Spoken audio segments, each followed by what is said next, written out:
안녕하십니까. 부동산을 잘하는 아빠 부자라빠입니다. 지난 2021년 11월에 저희 아버님에게 종합부동산세 고지서가 날라왔었습니다.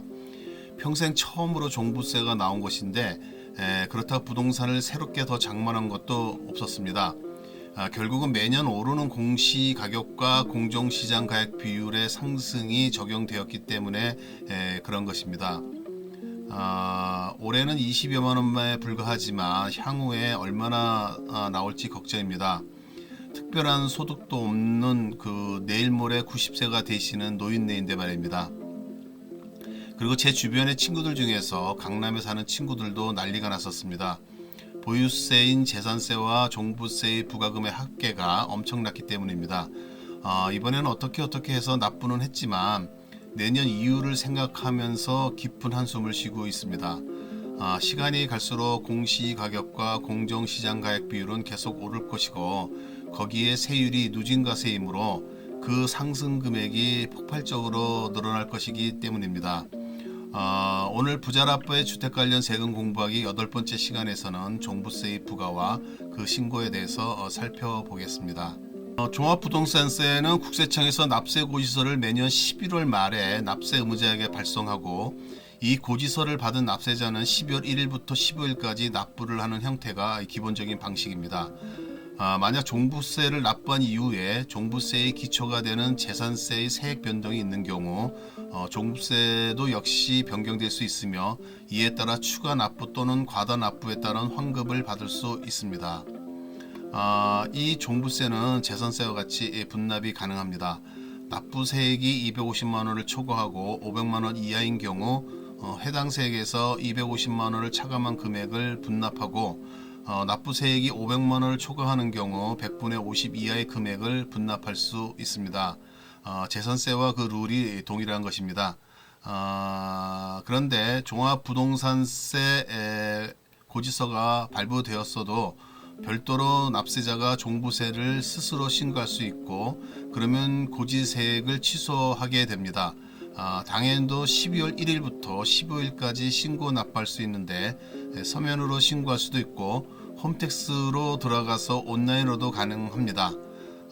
여기서 유의할 것은 납세자의 신고 내용이 사실과 다르거나 납부세액보다 과소 신고한 경우에는 가산세가 부과될 수 있다는 것입니다. 이미 아시고 계시겠지만 종부세는 재산세와 달리 납세자 개인이 소유하고 있는 주택 및 토지를 모두 합산하여 고율의 세금을 부과하고 있습니다. 그런데 주택임대사업자 또는 기업의 사원용 기숙사와 같은 경우는 합산해서 과세 대상으로 삼는 것은 문제가 생길 수 있으므로 일정 요건을 갖춘 경우에 합산해서 배제를 해주고 있습니다. 합산 배제 임대주택은 종류별로 각각 다른 요건을 요구하고 있으나 공통적으로 6월 1일 기준일 현재 주소지 또는 임대주택 소재지 관할 지자체 및 세무서에 임대업 등록과 주택임대사업자 등록을 둘 다 해야 합니다. 종합부동산세법 시행령 제3조 1항을 보면 합산 배제 임대주택에 대해 설명이 되고 있는데 하나씩 살펴보겠습니다. 건설 임대주택은 임대사업자가 임대를 목적으로 건설하는 임대주택 혹은 주택건설업자가 사업계획 승인을 받아 건설한 주택 중 사용검사 때까지 분양되지 아니한 주택으로서 지자체에 임대사업자 등록을 하고 있는 임대주택입니다. 단 2018년 3월 31일 이전에 지자체와 세무서에 임대사업자 등록을 한 주택으로 한정합니다. 매입 임대주택은 임대업 사업자가 매매 등으로 소유권을 취득하여 임대하고 있는 주택을 말하며 마찬가지로 2018년 3월 30일 이전에 지자체와 세무서에 임대사업자 등록을 한 주택으로 한정합니다. 기존 임대주택은 2005년 1월 5일 부동산세법 시행 이전부터 구임대주택법 제6조에 따라 등록한 임대사업자가 임대하고 있는 임대주택을 말합니다.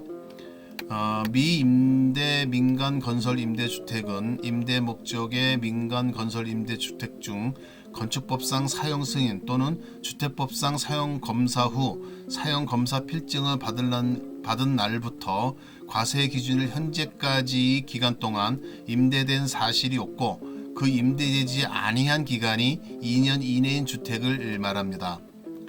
리츠펀드에 의한 매입 임대주택은 리츠펀드가 2008년 중 취득 및 임대하는 수도권 밖에 소지하는 임대주택을 말합니다. 미분양분 매입 임대주택은 매입 임대주택 중 2008년 6월 11일부터 2009년 6월 30일까지 최초로 분양 계획을 체결하고 계약금을 납부한 미분양 주택을 말하는데 시장군수구청장이 발행한 미분양주택 확인서 사본 및 미분양주택 매입 시의 매매계약서 사본을 제출해야 합니다.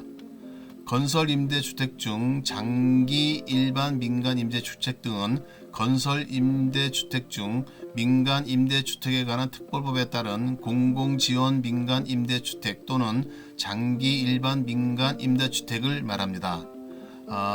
매입 임대주택 중 장기 일반 민간 임대주택 등은 매입 임대주택 중 민간 임대주택에 관한 특별법에 따른 공공지원 민간 임대주택 또는 장기 일반 민간 임대주택을 말합니다. 단 1세대가 1주택 이상을 보유한 상태에서 2018년 9월 14일 이후 조정 대상 지역 내 장기 일반 민간 임대주택에 대하여는 합산 배제 적용 대상에서 제외됩니다. 또한 법인이 조정 대상 지역 내 주택을 2020년 6월 18일 이후 장기 일반 민간 임대주택으로 등록 신청한 경우도 합산 배제 적용에서 제외됩니다. 뭐 비슷한 말도 많고 복잡합니다. 근데 여한 해당될 적에 관련된 그 자료를 꺼내놓고 살펴볼 필요는 있고요. 지금은 그냥 이런 게 있구나 하는 정도만 아시고 넘어가시면 될 것 같습니다. 이상과 같이 이런 그 8가지 종류에 해당이 되면 이렇게 보여드리는 표와 같은 전용면적, 주택수, 공시가격, 임대기간, 임대료 등의 요건이 충족되면 합산 배제 임대주택이 될 수 있습니다. 그래서 표를 한번 참고하시면 될 것 같고요. 그런데 여기서 이제 유의할 점은 첫째, 임대 개시일 또는 최초로 합산 배제 신고를 한 연도의 과세 기준일 현재 임대주택의 공시 가격이 해당 기준 금액 이하여야 합니다. 둘째, 미임대 민간 건설 임대주택을 제외하고 나머지 합산 배제 임대주택은 유형별 기준대로 일정 기간 이상 계속해서 임대를 해야 합니다. 만약 의무 임대 기간을 충족하지 못한 경우에는 합산 배제로 경감받는 세액뿐만 아니라 가산 이자도 납부를 해야 합니다. 물론 예외 없는 법은 없다고 상속 및 합병, 집이 빈 기간, 수용 및 분양 전환, 재건축 및 재개발, 리모델링, 천재지변 등에 대한 경우 특례가 있습니다. 셋째는 그 2019년 9월 12일에 신설된 임대료 상한 요건이 있어서 단기와 장기 유형의 임대주택은 5%의 상한율을 지켜야만 합니다.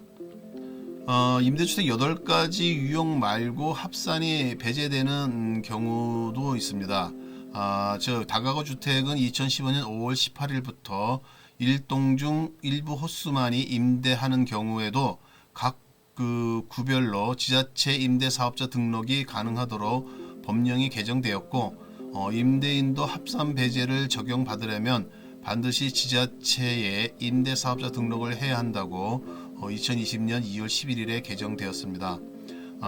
또한 그 종업원의 주거에 제공하기 위한 사원용 주택을 비롯하여 기숙사, 주택 건설업자의 미분양 주택, 가정 어린이집용 주택, 대물 변제 주택, 영구기간의 연구원용 주택, 등록문화재 주택, 부동산 투자회사 미분양 주택, 신탁업자 미분양 주택, 노인복지주택 등도 이렇게 합산 배제를 받을 수 있습니다.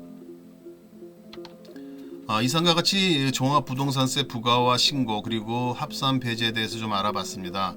역시나 복잡하고 예외사항이 많아서 쉽지가 않음을 알 수 있습니다.